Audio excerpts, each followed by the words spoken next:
नमस्कार। आज हमारी कहानी का शीर्षक है सज्जनता और शालीनता की विजय यात्रा। एक राजा ने अपने राजकुमार को किसी दूरदर्शी मनीषी के आश्रम में सुयोग्य शिक्षा प्राप्त करने के लिए भेजा। उसे भर्ती कर लिया गया और पढ़ाई चल पड़ी। एक दिन मनीषी ने राजकुमार से पूछा, तुम क्या बनना चाहते हो, यह तो बताओ, तब तुम्हारी शिक्षा का क्रम ठीक से बनेगा।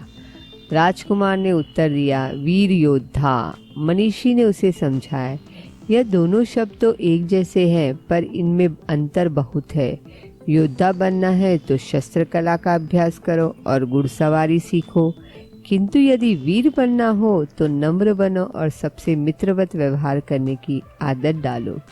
सबसे मित्रता करने की बात राजकुमार को जची नहीं। वह असंतुष्ट होकर अपने घर वापस चला गया। पिता ने लौटने का कारण पूछा तो उसने मन की बात बता दी। भला सबके साथ मित्रता बरतना भी कोई नीति है? राजा चुप हो गया, पर जानता था उससे जो कहा गया है वो सच है। कुछ दिन बाद राजा अपने लड़के को साथ लेकर घने जंगलों में वन विहार के लिए गया।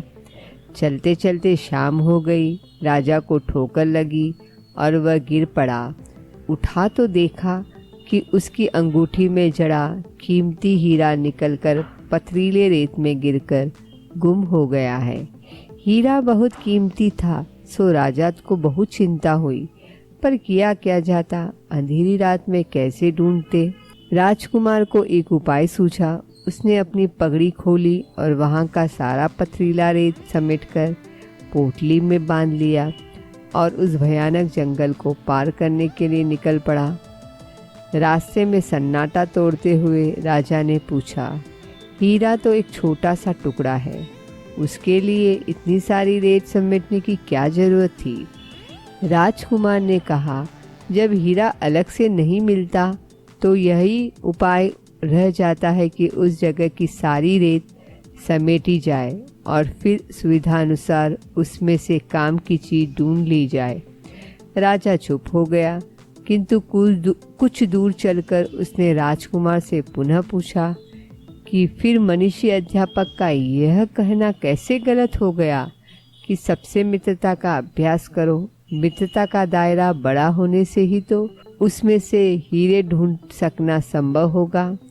राजकुमार का समाधान हो गया और वह फिर उस विद्वान के आश्रम में पढ़ने के लिए चला गया।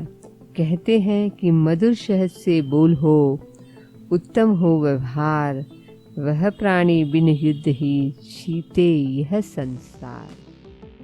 अगर आपको यह कहानी अच्छी लगी हो तो आपसे विनम्र निवेदन है कि आप इस वीडियो को लाइक और हमारे चैनल को सब्सक्राइब जरूर करें तथा कमेंट के द्वारा अपने विचार हमसे व्यक्त कीजिए, क्योंकि आपका सहयोग ही हमें ऐसी और प्रेरणादायक कहानियाँ आपके सामने प्रस्तुत करने के लिए प्रोत्साहित करेगा।